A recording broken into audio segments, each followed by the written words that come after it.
50 metre দীর্ঘ ও 35 metre প্রশস্ত একটি খেলার মাঠের চারিদিকে 1 মিটার প্রশস্ত একটি পথ আছে। পথটির ক্ষেত্রফল কত? তাহলে ধরে নিলাম আমরা এরকম একটা মাঠ, এটা আয়তকার মাঠ, এইটা হচ্ছে ধরে নিলাম 50 মিটার আর এইটা হচ্ছে 35 মিটার।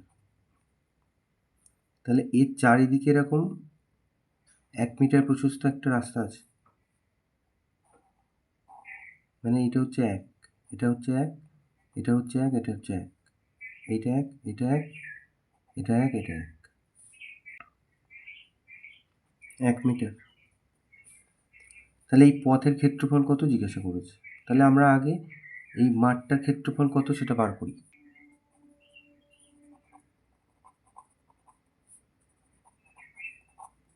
খেলার মাঠের ক্ষেত্রফল দৈর্ঘ্য আর প্রস্থ গুণ করি, 5 5 25 হাতে 2, 5 3 15 16 17, তাহলে এত বর্গমিটার। এখন রাস্তা সমেত আমরা যদি ধরি তাহলে দৈর্ঘ্য কত হবে?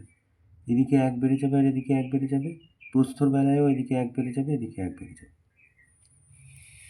তাহলে আমরা লিখব রাস্তা সমেত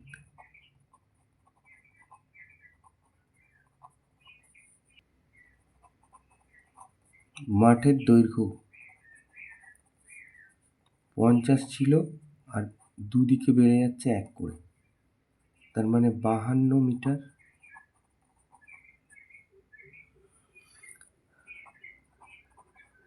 আর রাস্তা সমেত মাঠের প্রস্থ 35 ছিল আর 2 বেড়ে যাচ্ছে 37 মিটার।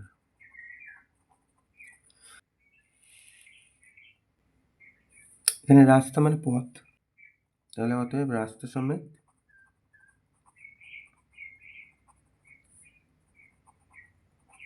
মাঠের ক্ষেত্রফল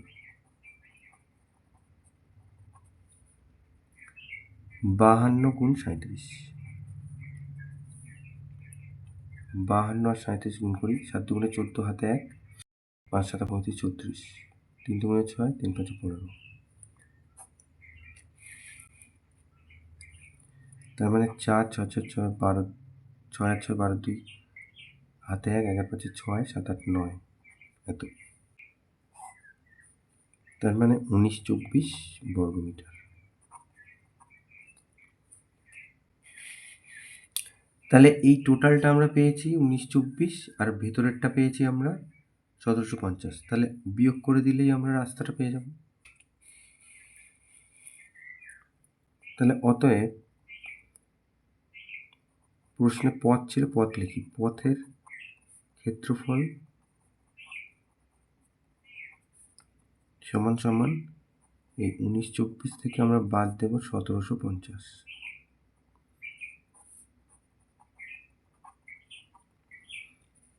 তার মানে এটা 4, 5 এর সাথে 12, 2 হাতে 1, 8 9, 174